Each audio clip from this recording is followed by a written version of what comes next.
Good morning दोस्तों। Junior परिवार UP India में आपका स्वागत है। आज एक बार फिर एक नए टॉपिक के साथ आपसे मिलने आए हैं टीबी के बारे में। तो आज हम आपको टीबी के बारे में बेसिक जानकारी देंगे, जिससे आप ये समझ पाएंगे कि आपको कौन सी टीबी हुई है। तो ज़्यादा इधर उधर की बात ना करते हुए सीधे टॉपिक पर आते हैं। थोड़ी सी मेहनत हम आपके लिए कर रहे हैं, और अगर वीडियो आपको थोड़ा सा भी अच्छा लगे तो एक उम्मीद करते हैं, ठीक, एक समाज सेवी और डॉक्टर होने के नाते, कि लोगों तक सही इंफॉर्मेशन पहुंचाया जाए। ये जो हम बता रहे हैं आपको NTEP 2024 का अपडेटेड गाइडलाइन है, WHO का अपडेटेड गाइडलाइन है। तो चलिए शुरू करते हैं। तो आपको जो हमको टीबी होती है उसका क्या नाम है? Mycobacterium tuberculosis. जो टीबी होती है, जितने लोग टीबी के मरीज हैं उनमें यही एक बैक्टीरिया है। ये क्या है? ये एक बैक्टीरिया है। ये बैक्टीरिया है, इसका नाम क्या है? Mycobacterium tuberculosis. अब ध्यान से समझिए ना, जो टीबी होती है सबको एक जैसी टीबी नहीं होती है। किसी को पल्मोनरी टीबी होती है, किसी को एक्स्ट्रा पल्मोनरी होती है, किसी को दोनों को मिलाकर होती है। तो आपको ये समझना पड़ेगा कि आपको कौन सी टीबी है। अगर आप वीडियो पूरा ध्यान से देखेंगे तो आपको समझ में आ जाएगा कि हमको कौन सी टीबी हुई है, या अगर MDR हुआ है तो कौन सा MDR हुआ है, आप समझ पाएंगे। तो ये ना टीबी जो होती है किसके कारण होती है? माइकोट्यूबरकुलोसिस बैक्टीरिया के कारण होती है। टीबी मेनली दो प्रकार की होती है। एक पल्मोनरी टीबी, मतलब बोले तो छाती वाला टीबी,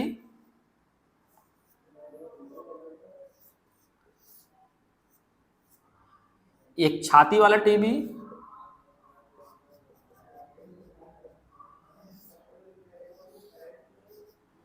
एक लंग्स वाला टीबी। इसको क्या बोलते हैं? लंग्स मतलब फेफड़ा, ठीक। एक छाती वाला टीबी जिसको पल्मोनरी टीबी बोलते हैं। दूसरा क्या है? Extra pulmonary TB.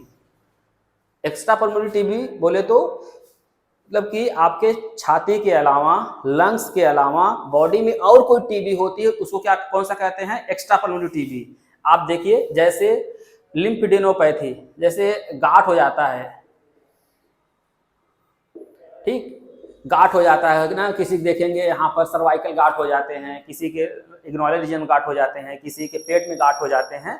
तो ये है लिम्फेडाइटिस ना, लिम्फेडेनोपैथी, जो गांठ वाली टीबी होती है। उसके बाद जो एक्स्ट्रा पल्मोनरी में और कौन सी टीबी आती है? CNS की टीबी, ठीक, सेंट्रल नर्वस सिस्टम की टीबी। उसके बाद उसी में ब्रेन की टीबी, मेनिंजाइटिस टीबी ना, दिमाग वाला टीबी कहते हैं जिसको हम लोग। पोर्ट्स स्पाइन, जिसको रीढ़ में मतलब हो जाती है, ठीक, जो पीछे का भाग होता है, पोर्ट्स स्पाइन बोलते हैं इसको, पोर्ट्स ना स्पाइन बोलते हैं। पेट में टीबी हो जाती है, कुछ लोगों को बोन में टीबी हो जाती है, कुछ लोगों को बच्चेदानी में टीबी हो जाती है, ठीक, या पेशाब की थैली में टीबी हो जाती है। तो अब आपको दो बातें हो गई, एक तो पल्मोनरी टीबी, छाती वाला टीबी, उसके अलावा जो टीबी होती है उसको कहते हैं एक्स्ट्रा पल्मोनरी टीबी। तो ये एक्स्ट्रा पल्मोनरी टीबी है। जैसा कि हम कल की वीडियो में बात किए थे, जो एक्स्ट्रा पल्मोनरी टीबी होती है ये मिला जुला के 100% सही होने वाली टीबी होती है। इसमें बहुत ज़्यादा लफड़ा नहीं रहता है। अगर मरीज सही से दवाई करे, सही से इलाज करवाए, पूरा कोर्स करे, तो ये 100% सही हो जाने वाली बीमारी है। 100% ये ठीक हो जाएगी तब जब आप अच्छे से पूरा कोर्स करेंगे और जो WHO की गाइडलाइन है उसको फॉलो करेंगे। पहली बात हो गई एक्स्ट्रा पल्मोनरी टीबी के बारे में। अब हम चले आते हैं, जैसा कि मैंने आपको बताया कि टीबी मेनली दो प्रकार की होती है, लेकिन कुछ लोगों में ये पाया जाता है कि उनको पल्मोनरी छाती वाली टीबी और एक्स्ट्रा पल्मोनरी होता है। मान लीजिए कोई गांठ हो और छाती में भी असर हो, उसको क्या कहते हैं? डिसेमिनेटेड टीबी, ठीक, या मेनली टीबी। ये जो टीबी होती है इसमें मतलब दोनों का पार्ट होता है। हो सकता है उनको गांठ भी हो और छाती में कफ भी हो ना, जो टीबी होती है लंग्स वाली वो भी हो, कुछ असर हो सकता है दोनों का हो, या मतलब अदर भी टीबी हो। तो जिनमें पल्मोनरी और एक्स्ट्रा पल्मोनरी टीबी का असर रहेगा उसको क्या कहेंगे? डिसेमिनेटेड टीबी, ठीक। तो टीबी दो प्रकार से तीन प्रकार की हो गई, मेनली तो दो प्रकार की हो गई, कभी कभी मिक्स करके एक तीसरी प्रकार की बन जाती है। अब जो मेजॉरिटी ऑफ टीबी होती है, लगभग 95% टीबी लंग्स वाली है, 95%। सिर्फ 5% टीबी ये एक्स्ट्रा पल्मोनरी वाले होती है। अब ध्यान से समझिए, यहाँ पर जो आप वीडियो देख रहे हैं इसमें लगभग 95% लोगों को पल्मोनरी टीबी हुई है। जो पल्मोनरी टीबी होती है, जो छाती वाली टीबी होती है, जो फेफड़े वाली टीबी होती है, वो हम लोग जब जांच कराते हैं हमको पता चलता है कि हमको नॉर्मल टीबी है, मतलब प्राइमरी टीबी है, कि हमको सेकेंडरी या एमडीआर टीबी है ना। तो ये जो डीएस टीबी है, डीएस बोले तो प्राइमरी टीबी, जो शुरुआत में पता चलता है, ये प्राइमरी टीबी है। अब प्राइमरी टीबी क्या पता चलता है उसमें कि हमको जो बैक्टीरिया है एमटीबी डिटेक्टेड, एमटीबी डिटेक्टेड मतलब कि माइकोबैक्टीरियम ट्यूबरकुलोसिस बैक्टीरिया जो है डिटेक्टेड है, मतलब इसमें पाया गया है, और कोई ना जो दवाइयाँ चलती हैं और कोई एक्स्ट्रा चीज नहीं आया है। उसको हम लोग क्या कहते हैं, डीएस टीबी, जिसका कोर्स हम बता चुके थे कितने महीने चलता है, 6 महीने चलता है, 6 मंथ चलता है। ये डीएस प्राइमरी टीबी का जो कोर्स होता है 6 महीने चलता है, 2 महीने फिर 4 महीने, पहले 4 दवाइयाँ चलती हैं फिर 3 दवाइयाँ चलती हैं। इसके नीचे की वीडियो में बताए हैं अच्छे से डिटेल में, आगे भी बताएंगे। अब हम आ जाते हैं एमडीआर टीबी। हमारा मेन टॉपिक आज यही है, एमडीआर टीबी, क्योंकि बहुत लोगों को समझ में ही नहीं आता कि हमको टीबी हुई है तो कौन सी टीबी हुई है, एक किस स्टेज की टीबी है, क्या हम सही होंगे नहीं सही होंगे। तो अब समझिए, एमडीआर में जैसे यहाँ पर था कि माइकोबैक्टीरियम ट्यूबरकुलोसिस डिटेक्टेड, मतलब सिर्फ क्या कहते हैं प्राइमरी टीबी के लक्षण हैं और कोई रेजिस्टेंट नहीं है। अब इसमें आ जाते हैं एमडीआर में। एमडीआर में पहले जो आप जांच कराते हैं बलगम की, ट्रू नॉट का, तो उसमें या तो प्राइमरी टीबी आएगा, ठीक, या तो हो सकता है एक दवाई होती है रिफेम्पिसिन,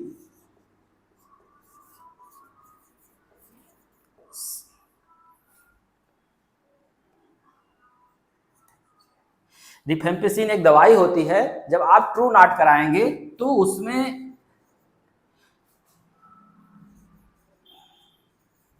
या सीबी नॉट भी बोलते हैं कुछ लोग, ठीक। अब तो उसका जो नया अपडेटेड फॉर्म है नैट, ठीक, जो अब 2024 में यूज किया जा रहा है नैट। अगर एमडीआर टीबी जो शुरुआत वाली जो टीबी होती है, जिनको क्या कहते हैं, ठीक, एमडीआर आरआर टीबी, जिसमें क्या होता है रिफेम्पिसिन क्या होता है, रेजिस्टेंट होता है। अगर रिफेम्पिसिन रेजिस्टेंट है तो उनको जो कोर्स चलता है वो कौन सा चलेगा, शॉर्टर चलेगा। इनको इसमें जो कोर्स चलेगा जनरली क्या चलेगा, 9 महीने का या 11 महीने का चलेगा। इसमें कौन सा कोर्स चलेगा, शॉर्टर विथ बीडाकोलिन, ठीक, ये हो गया। अब जो टीबी की दवाइयाँ चलती हैं आगे, अब देखेंगे एमडीआर में, ऐसे इसमें रिफेम्पिसिन हो गया। अब आगे एमडीआर में देखेंगे तो एक दवाई और होती है आइसोनियाजिड, अगर ये रेजिस्टेंट हो जाती है, तो जो कोर्स का ड्यूरेशन रहता है, 6 महीने या 9 महीने चलता है, ठीक। और उसका नाम क्या रहता है, एच मोनोपोली, ये हो गया एच मोनोपोली रेजिमिन। अब ध्यान से समझिए, एमडीआर में पहला हो गया एमडीआर आरआर टीबी, दूसरा क्या हो गया एच मोनोपोली आईएनएच, मतलब आइसोनियाजिड रेजिस्टेंट टीबी। तीसरा जो टीबी की दवाइयाँ चलती हैं, उस अभी एक वीडियो हम अलग से बनाएंगे कि टीबी की कितनी दवाइयाँ चलती हैं, ठीक। अब ध्यान से समझिए, प्री एक्सडीआर टीबी, इसमें क्या होता है, एफक्यू मतलब फ्लोरोक्विनोल एक ग्रुप होता है जिसमें 2 दवाइयाँ होती हैं, एक लियोफ्लॉक्सासिन, दूसरा होता है मॉक्सीफ्लॉक्सासिन। अगर इन दोनों दवाइयों में से कोई एक दवाई या दोनों दवाई जब रेजिस्टेंट हो जाती हैं, उसको क्या कहते हैं, प्री एक्सडीआर कहते हैं, ठीक। उसके बाद अब नीचे देखिए, प्री एक्सडीआर के नीचे हम क्या लिखे हुए हैं, एक्सडीआर। कुछ लोग ऐसे हैं जिनको क्या कौन सी टीबी हो गई है, XDR, इन दोनों का रीजन बताते हैं। प्री XDR कब होगा? जब रिफेम्पिसिन उसके साथ में FQ रेजिस्टेंट मतलब कि फ्लोरोक्विनोल रेजिस्टेंट आएगा, यानी लियोफ्लॉक्सासिन या मॉक्सीफ्लॉक्सासिन रेजिस्टेंट आएगा, उसको हम क्या कहेंगे? प्री XDR कहेंगे। अब प्री XDR से XDR में कब कन्वर्ट हो जाते हैं? अब ध्यान से समझने वाली बात है कि अगर आपका रिफेम्पिसिन रेजिस्टेंट हो प्लस FQ रेजिस्टेंट हो प्लस उसके बाद एक दवाई है लाइनोजोलिड या बीडाकुलिन, अगर ये दवाइयां अगर रेजिस्टेंट हैं तो हम लोग क्या बोलेंगे उसको कौन से हो गया है? XDR हो गया है, जो टीबी का सबसे अपर मतलब सबसे एक्सट्रीम वाला ना कैटेगरी है, XDR हो गया। इसमें भी लोग सही हो जाते हैं, इसमें डरने वाली बात नहीं है। ये दवाइयां मतलब ये ऐसा है कि जो दवाइयां आपको दी जा रही हैं वो दवाइयां काम नहीं कर रही हैं। इसका ये मतलब नहीं है कि ये जो हम कैटेगरी बता रहे हैं उसमें आपको डर जाएंगे, नहीं ये सबसे गड़बड़ वाली कैटेगरी है, हम यहाँ आ गए हैं बचेंगे नहीं, ऐसा नहीं है। जो दवाइयां आप खा रहे हैं ये दवाइयां काम नहीं कर रही हैं, इसका बस मतलब इतना है, बस उसको डॉक्टर दवाई चेंज कर देगा फिर आप सही हो जाएंगे। ऐसे हैं, ठीक। आजमगढ़ कभी आइए तो आपको ना मिलवाते हैं। तो ये है मोटा मोटा कि कौन सा टीबी होता है और आपको कौन सी टीबी है। अब सुनिए, इन दोनों में जो दवाइयां चलती हैं कौन सी चलती हैं? आल ओरल लॉन्गर विथ बीडाकुलिन।